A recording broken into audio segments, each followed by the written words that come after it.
कैसे हैं आप लोग। तो आज हम जो पोएम पढ़ने वाले हैं वो है on is blindness bye John Milton. सबसे पहले हम उनके बारे में कुछ जान लेते हैं। तो इनका लाइफ पीरियड रहा है 1608 से 1674। साथ ही ये लेट रेनेसा और रिस्टोरेशन एज 1625 से 1660 और 1662 से 1700 इस पीरियड के ये इन्होंने काम किया है इस पीरियड में पूरे में, तो इसी वजह से इन दोनों एजेस के पोइट हैं ये। साथ ही इनकी सबसे ज़्यादा फेमस जो पोइट्री है वो है पैराडाइज लॉस्ट 1667 में पब्लिश हुई थी जो, और पैराडाइज रिगेन्ड जो 1671 में पब्लिश्ड हुई। और ये इतनी फेमस क्यों है, क्योंकि ये जब मरने वाले थे उससे कुछ साल पहले ही उन्होंने ये पोएम्स दोनों लिखी थी। साथ ही जो जॉन मिल्टन थे वो पूरी तरह से 1652 में ब्लाइंड हो गए थे, अंधे हो गए थे जब वो 43 साल के थे, एक्सेसिव राइटिंग की वजह से, यानी कि ज़्यादा लिखने की वजह से। He worked under Oliver Cromwell the politician of England. तो जो ओलिवर क्रोमवेल है ये इंग्लैंड का पॉलिटिशियन था, राजनेता था, सोल्जर बोल सकते हैं, स्टेट्समैन बोल सकते हैं। 1648 से 1660 तक इसने 12 साल टोटल राज किया था। तो इनके अंडर में काम किया था जॉन मिल्टन ने। और साथ ही जो जॉन मिल्टन है वो ओलिवर के सेक्रेटरी, प्राइवेट सेक्रेटरी भी बन गए थे काउंसिल ऑफ स्टेट के अंदर। मतलब ये बहुत ज़्यादा पॉलिटिकली एक्टिव थे उस समय पर। और ये जो हमारी पोएम है ऑन इज ब्लाइंडनेस, पोएम नहीं है सॉरी, ये जो हमारा सोनेट है ये ओरिजिनली पब्लिश्ड हुआ है 1673 में। और जो हमारा ये सोनेट है ऑन इज ब्लाइंडनेस ये पेट्रार्कन सोनेट है। पेट्रार्कन एक इटालियन पोइट थे, फ्रांसिस्को पेट्रार्क उनके नाम पर रखा गया है सोनेट का नाम। पेट्रार्कन सोनेट वो होता है जिसमें जो स्टार्टिंग की 8 लाइन होती हैं उसमें ऑक्टेव होता है, और जो लास्ट की 6 लाइन होती हैं वो सेस्टेट होता है। सोनेट में टोटल 14 लाइन्स होती हैं, और जो स्टार्टिंग की ऑक्टेव होता है उसकी rhyme scheme A B B A होती है, और साथ ही जो सेस्टेट होता है उसकी rhyme scheme C D E या फिर C D C भी हो सकती है। अब हम अपनी पोएम पर चलते हैं। When I considered how my light is spent, पहली लाइन में अब जॉन मिल्टन कहते हैं कि how my life is spent, कि कैसे जो मेरी ज़िंदगी है वो बीत गई जब मैं सब कुछ देख सकता था। यानी वह सोचते हुए कह रहे हैं कि कैसे जो उनका जीवन है वो खर्च हो गया जब वो देख सकते थे। अब वो कह रहे हैं कि कैसे मेरी आंखों की रोशनी चली गई। एयर मतलब before, half my days in this dark world and wide. पहले, बिफोर यानी पहले, यानी वह सोचते हुए कह रहे हैं कि अभी तो मेरी आधी ज़िंदगी भी नहीं गुजरी और मैंने अपनी आंखों की रोशनी खो दी। और अब जो मेरा जीवन है वो इस डार्क, अंधेरे भरे वर्ल्ड एंड वाइड, जो विशाल संसार है उसमें कहीं खो गया है, क्योंकि अब मेरी आंखों की रोशनी तो चली गई है, अब मैं कुछ देख नहीं सकता। One talent which is death to hide.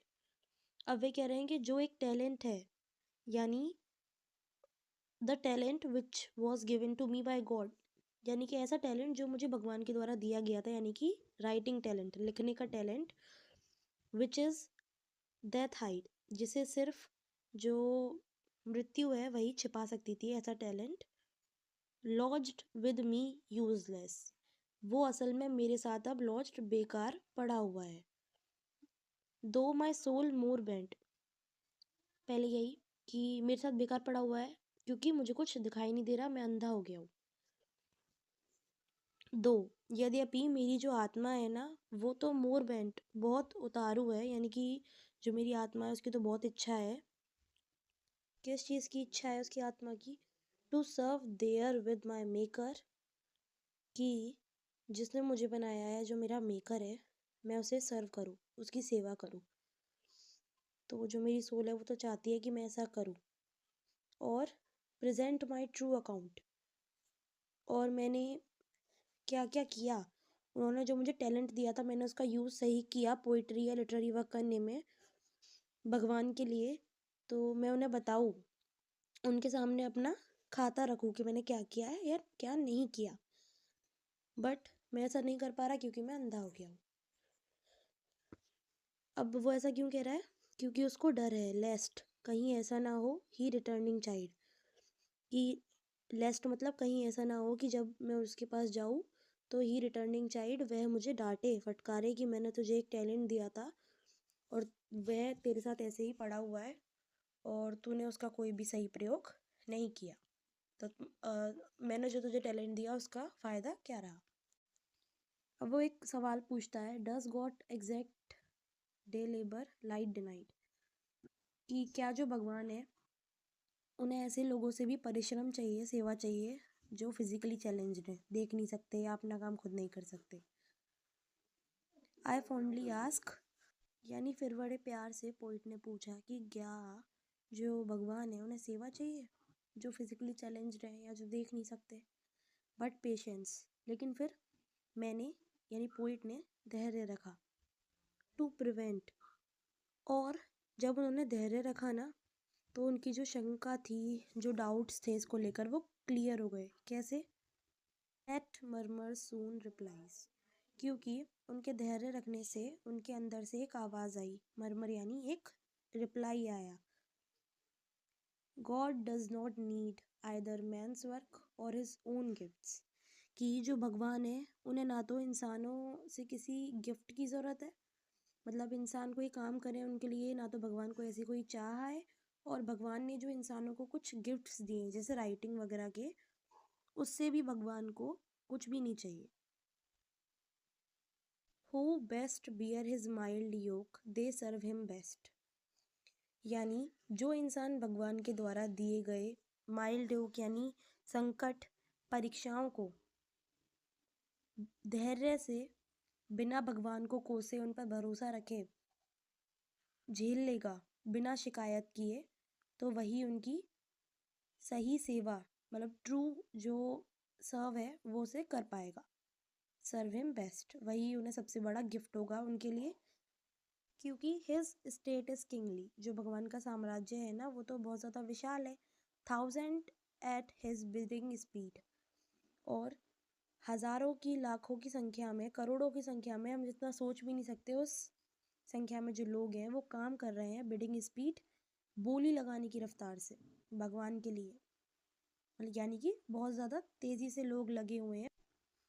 And post over land and ocean without rest, और इस पूरी ज़मीन और समुद्र में जहाँ जहाँ जो लोग हैं वो काम कर रहे हैं बिना रुके, आराम किए, जिस हिसाब से वो कर सकते हैं वैसे वह कर रहे हैं और भगवान की सेवा में लगे हुए हैं बिना आराम किए हुए। They also serve who only stand and wait.